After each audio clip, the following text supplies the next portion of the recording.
it will not be confirmed. Thank you. Very well, Governor, the management response.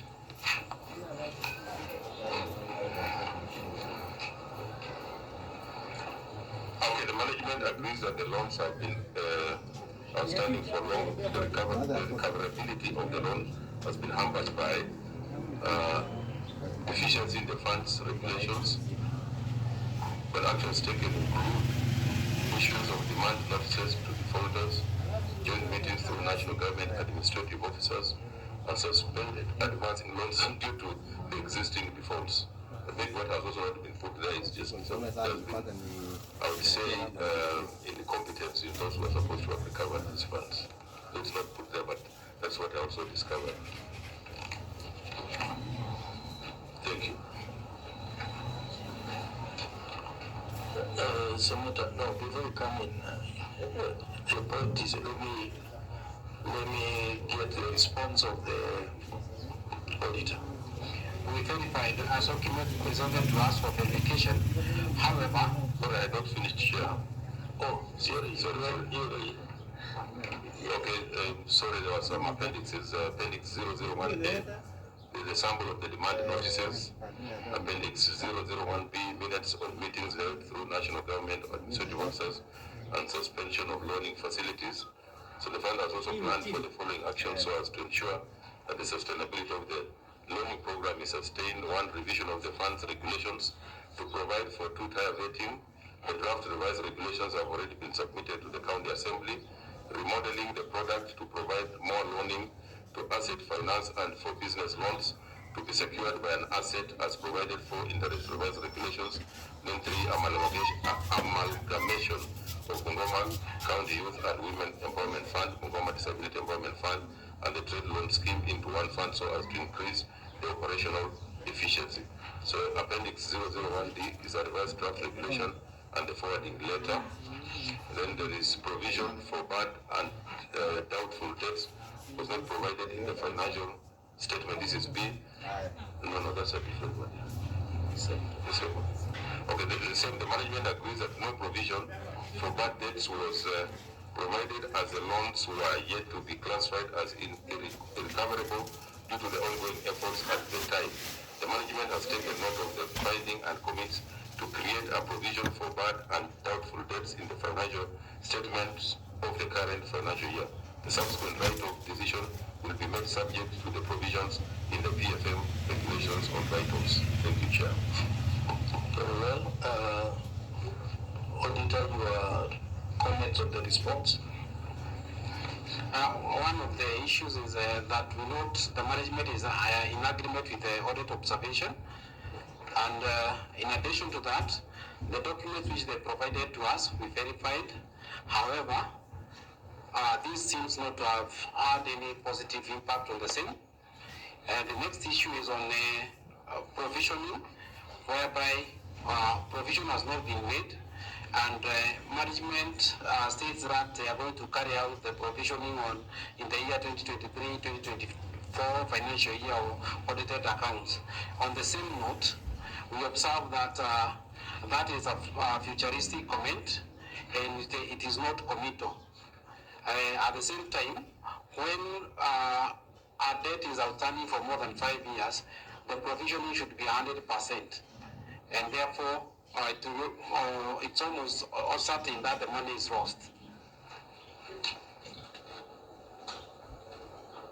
Here I have a number of concerns. Concern number one, Your Excellency, where is the schedule of those to whom loans were advanced in this entire scheme of things? I'm looking for that, and I cannot see who was given a loan and how much was given to that person.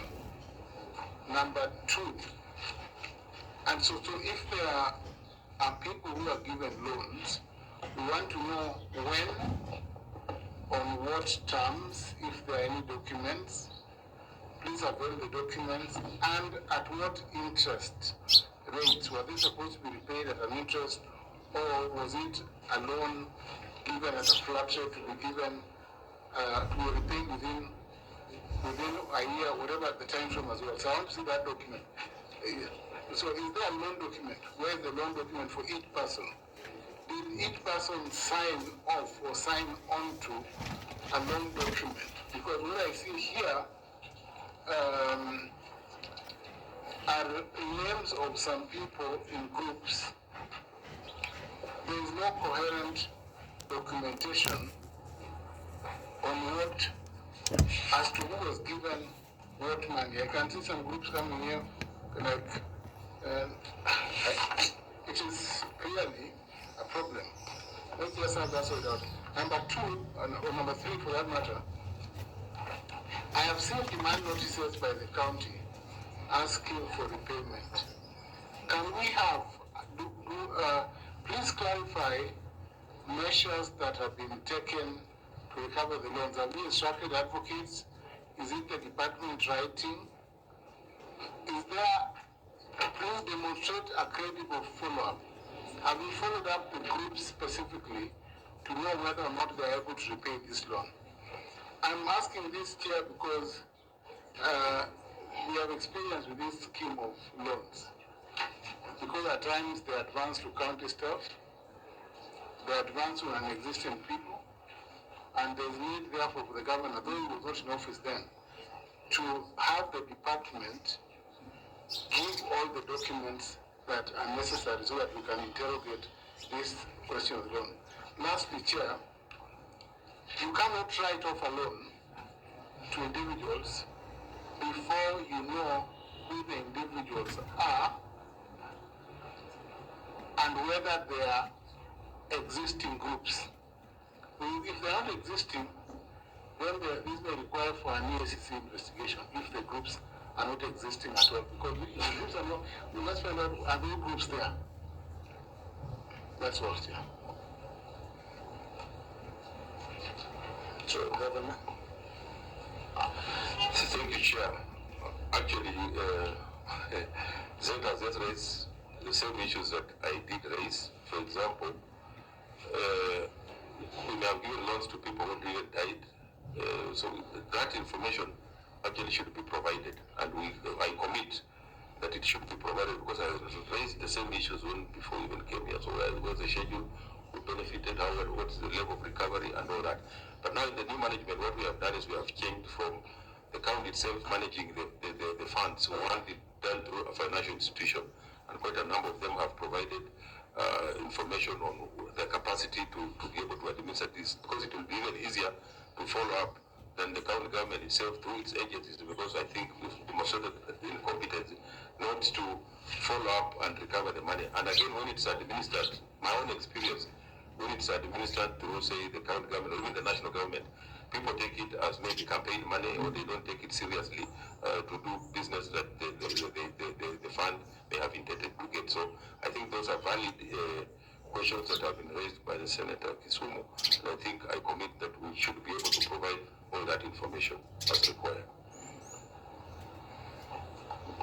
Senator Kisumu. Chair, I want to ask a question. I think from what the governor said, it might not be relevant, but I just wanted to find out, so far, how much have they dispersed and how much has been recovered? Secondly, Honorable Chair, when the governor for Trans Nzoia was here, he gave out a very good proposal, Governor Chair, that maybe to get these women and the youth today, you can assist them. You know, those who are going to apply for loans and what have you, you can give them small work to do roads here and there, so that, you know, there is a link between what the loan they are going to take and the things they are going to do within the county. So basically, you are empowering them, so that you don't give them money to pay school fees and they're not repaid, because they are not doing any economic activity that will give them revenue. So you can also explore other ways how to help the groups, maybe by doing seedlings, and every year as you do your replenishing of the 15 billion trees every year, I mean, you buy seedlings from them. So in the process, they are able to repay. You know, the issue is empowerment.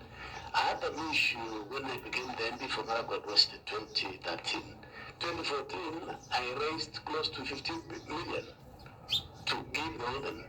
So they thought this money was supposed to be shared among all the women. So some took loans and they refused to repay. What do you do with it? You don't know cost of living in 2017. So these are very tricky. Youth and women, it's not an easy fund to manage. So you just look at it carefully. Yes, sure. That's why we talked about remodeling. Those are the ideas that we had, because you see, that was the first experience, and through the mistakes, it's a learning process. We learned quite a bit, and I agree with what you're saying, that now when we remodel, we look at what other alternatives, how can we again manage it and empower them. But for us, to the first question, the CCJ can respond to that. From our records,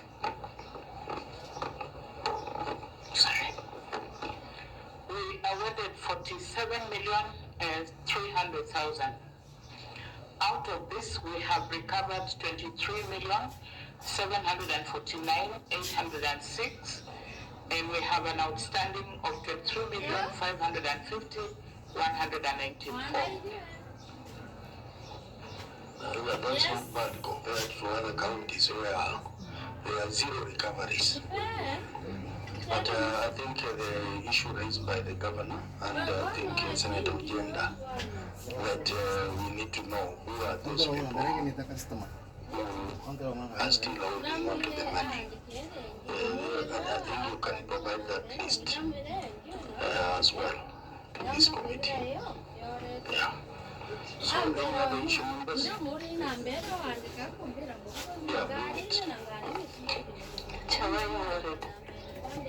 I'm looking at the time, And what I'm looking at, and the reason I'm trying to reason harder is without even looking at the audit issue, my very much concern from the beginning, and the governor's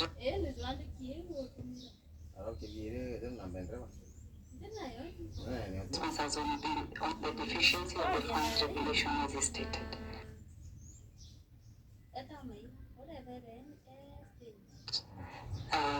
Act in case, then it is now and void.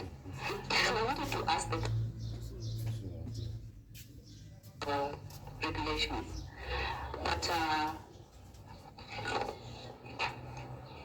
Article 116 talks about the funds with the approval.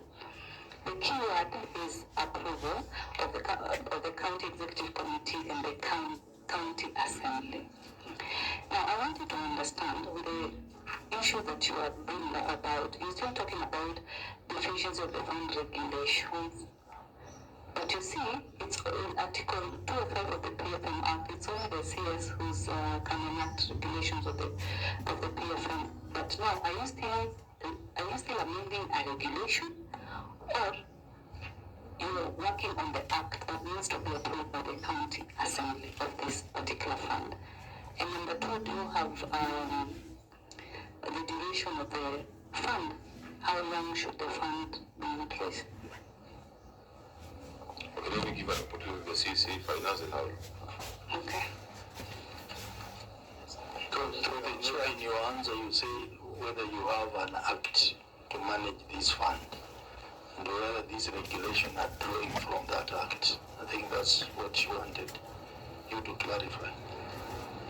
Chair, we don't have an act for these funds, but we have a regulation which is drawn from section, that's regulation 197 of the PFM regulation 715, and it gives a lifespan of 10 years, so that it's reviewed, yeah.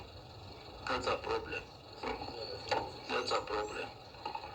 We face the same challenge in the morning with the Laikipia, where we are saying the regulations under the PFM Act can only be done by the Cabinet Secretary. So for the county, you need to have a county legislation, which now you will do regulations based on that law. You cannot do regulations on the PFM. Maybe the legal officer, you can comment on that.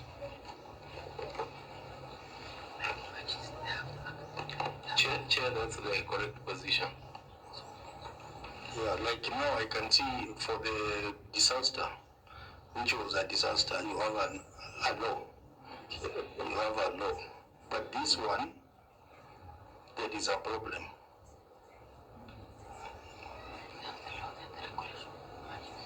Yeah. You see now this, there is a law and then we have the regulations. So maybe senior counsel, you're just working in when we are discussing this. Whether the county legally, whether the counties have powers to draw up regulations based on the PFM Act. Use a mic. County legislation on do a PFM, do their own legal framework on which they can build regulations, because you cannot build onto the national law, the PFM Act, national legislation, and purport to do regulations. I think that's something we've had with other counties as well. It's a problem.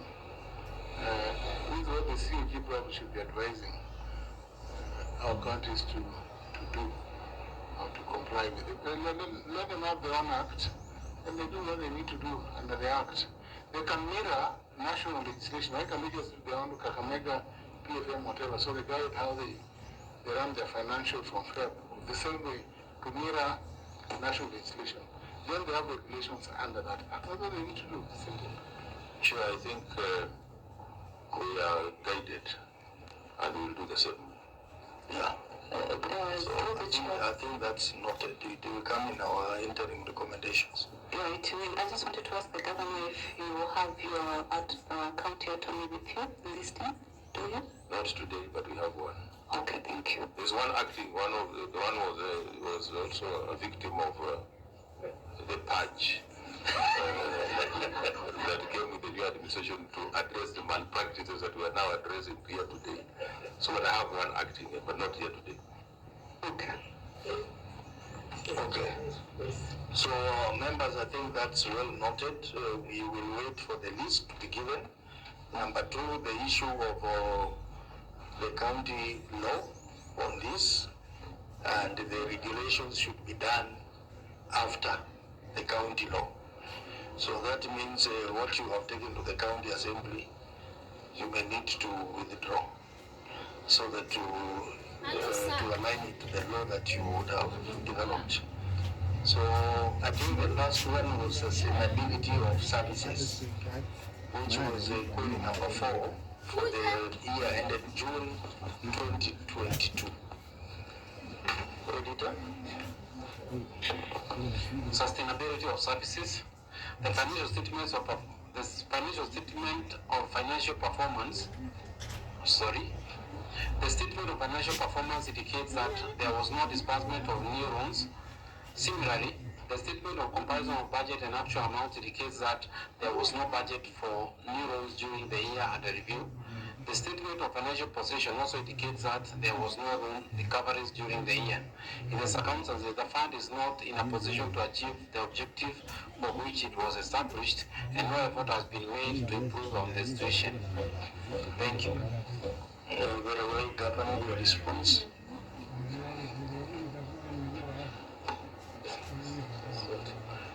Okay, management response A. No disbursement of new loans. The decision to suspend disbursement of new loans was made by the Funds Administration Committee in order for the fund to focus on loan repayments and have an internal focus on how the fund can best achieve its strategic objectives considering the high rate of default. Appendix 003A, the minutes of the Funds Administration Committee.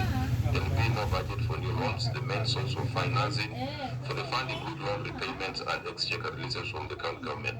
The fund has not been able to receive any additional funding from the county government since the year 2016. The Office of the Control of Budget had advised the county government to amend the fund's regulations to secure additional funding from the county government. The regulations were subsequently revised in the year 2021. Therefore, the county government is intended to relaunch the fund's activities after completion of other related reforms that are taking place. So a budget has been allocated to provide a seed capital for this initiative. Appendix 003B, advisory guidance of the control of budget. Appendix 003C, revised funds regulations. Appendix 003D, extract of the approved budget. And C, loan recoveries during the year.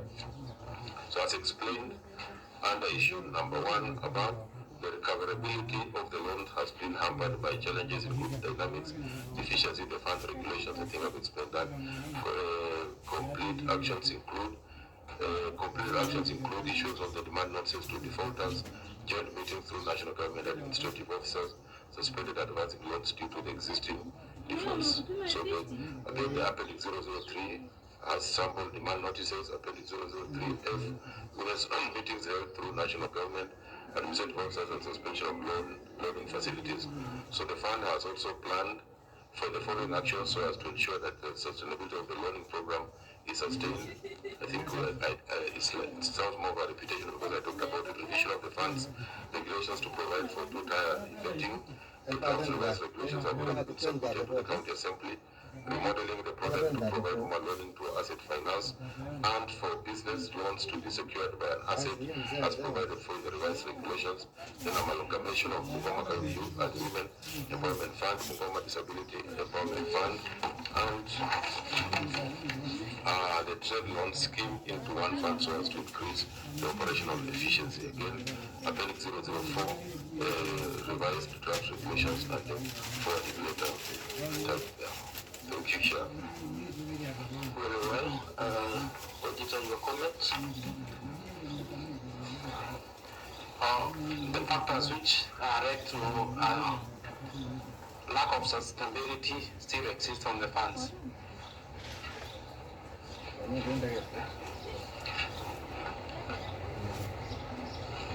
you can expand on what you're saying, which factors?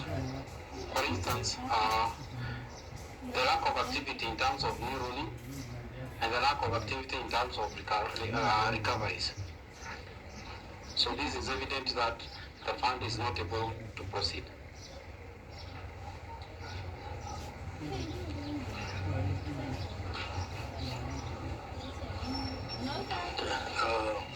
Members, any comments?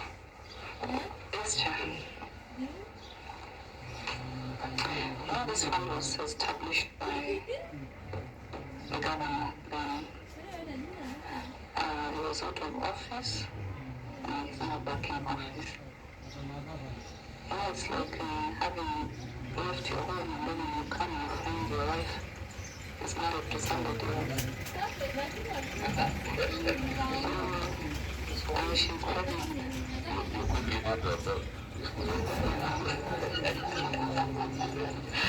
The man was saying you could get her back unconditionally, they would do the same.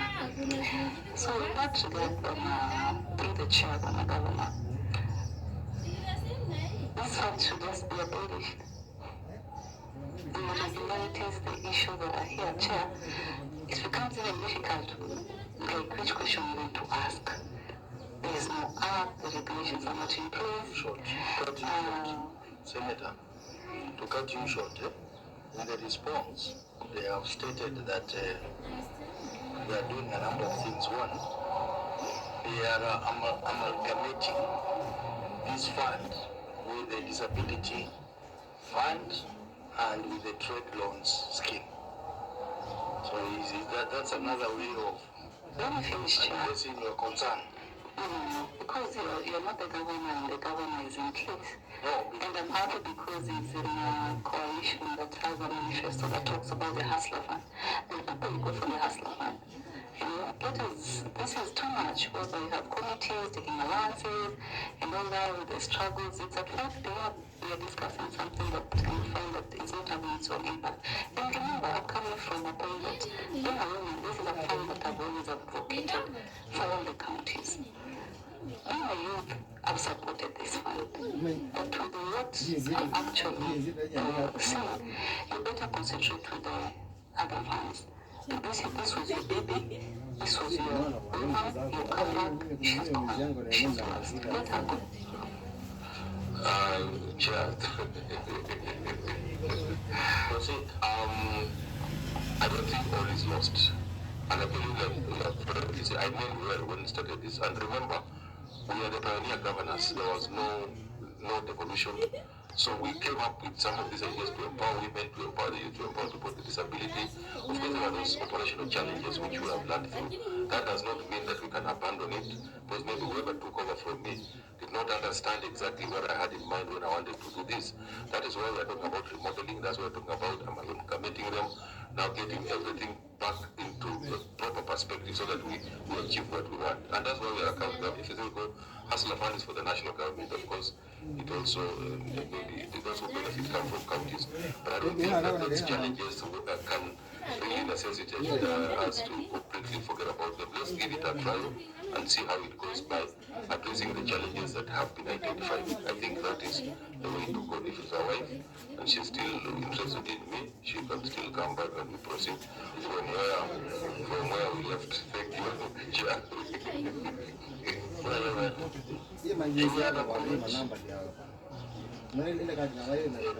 Yes, now that the governor understands he needs to do a new law, not the regulations he has passed to the assembly, maybe he needs to give us time. How much time are you going to take? Yes, yeah, so I think that's a very important point.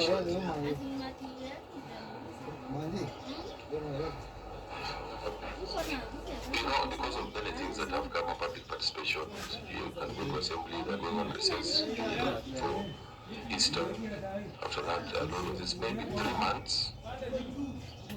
To start with, we try with 3 months. I'm not, because there are other factors that also come in. But on my part, of course, I would really want this to take off as fast as we can. Okay, can I hear Mark? Do you have anything to say? Chair, maybe just confirm what the auditor is saying. You look at the financial statements, it's 23 million outstanding last 2021-22. The same case in 21 and 21-22 is 2021. So it's not the same. No collections have been done. Yeah. Senator Jenda? Yeah, I doubt whether or if there was ever an intention to collect. I think that's the problem. That maybe the people, when we get, I'm sure when we finally get the schedule, we will find many friends of friends in that schedule. And they'll tell us that they did not know they were supposed to pay the money. Because Ghana is a rich country, people do small business. If you go to town, you'll find, people are selling bananas, especially mangoes and maize, roasted maize, and they will repay, I'm sure. They will repay. I'm sure they'll do business, they will be paying some small money back. So I'm sure there must be lack of knowledge on the part of those involved. Why can't Your Excellency, just a question. Why can't you advertise in the newspapers, local newspapers, that the following people need to repay their loans? Because you are a second-term governor, nobody, you don't lose anything because you're not seeking office again. Then you make sure the name go up there. You don't see cover. Chair. It seems like the fund is in ICU by the government. And in fact, the auditor is actually saying it is not in a position to achieve the objective for which is established, and no effort has been made. So I'm wondering, that recovery period, I don't know how long it's going to take. Chair, let me give it another twist. In politics, there's no handing over. Depending on how you come in and how you leave. And sometimes a project that is started by, say, your predecessor, the successor may easily abandon it because it will give mileage to whoever has gone. So there are a lot of these projects that were abandoned associated with this one, Lusaka, projects. So somebody wants to come up with new projects, and that's why I find that maybe there was no initiative, there was no nothing really to push the administration that took over to recover the money. money, so that now you say, so now if person you are given, this was free money, but if you start now recovering, and you are going to sit for elections, you lose elections, you become very unpopular. Just like Senator Yeda said, I think, like some of them are even civil servants. So we just need to recover, from their payslip if the law allows it. And also now put those names, like you've said, the local newspapers, the following, defaulted, and then we start recovering the accounts or codes or any other property that we can lay our hands on, so that we get our money back. That is why we are changing the approach.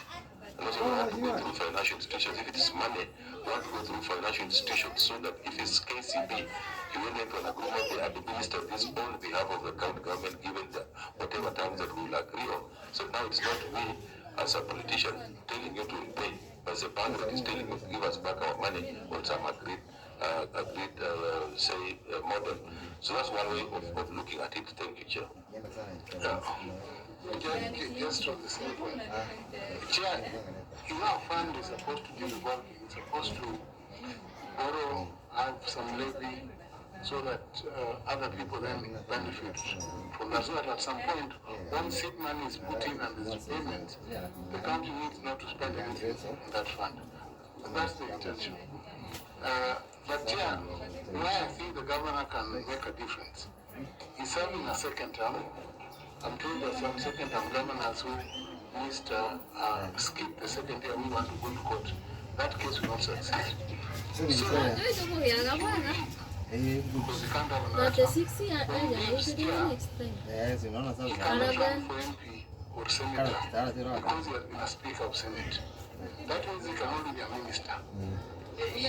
Chair, in which case, you have nothing to lose. Governor, recover this money. Welcome to I promise I will do it. I will recover with the speed and efficiency.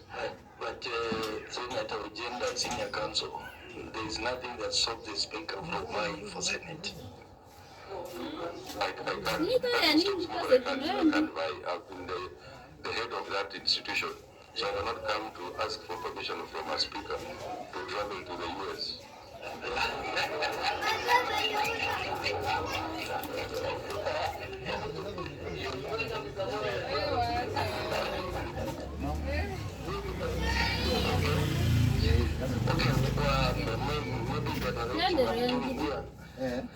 Is that we will review the measures that you have put in place in the subsequent audit cycle.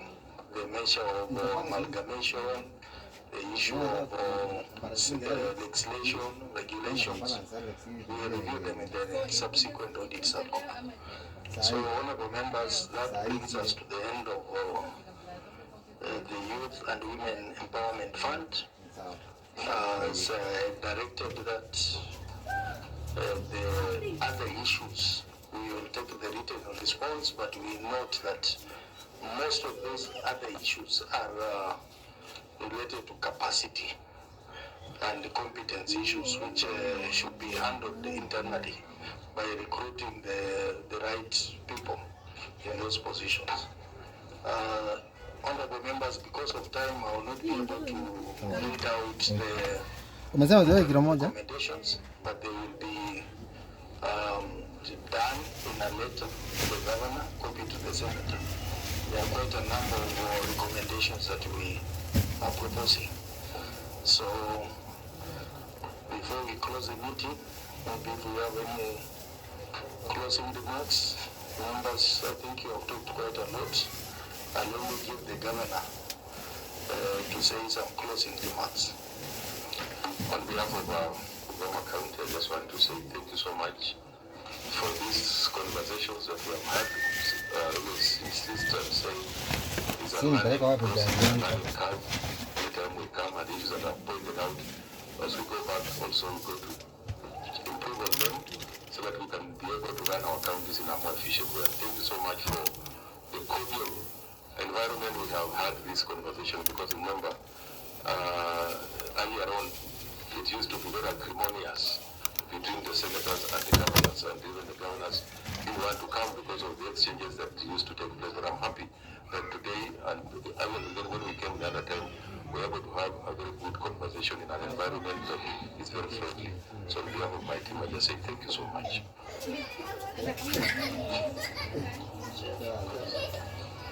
Thank you very much, Governor and Speaker Emeritus, for honoring our invitation.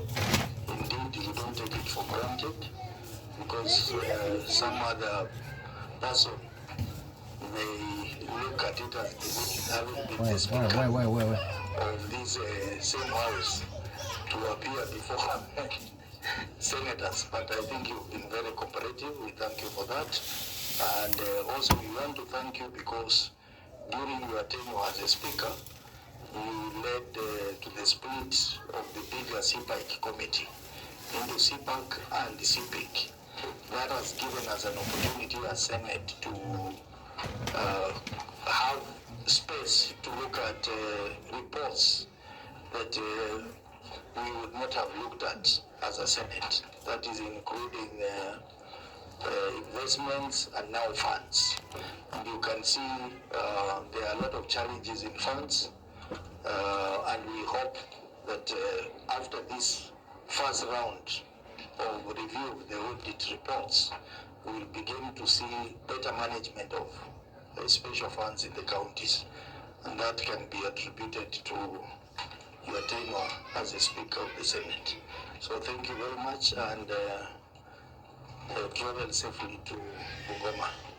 So honorable members, we now adjourn until next week, Monday.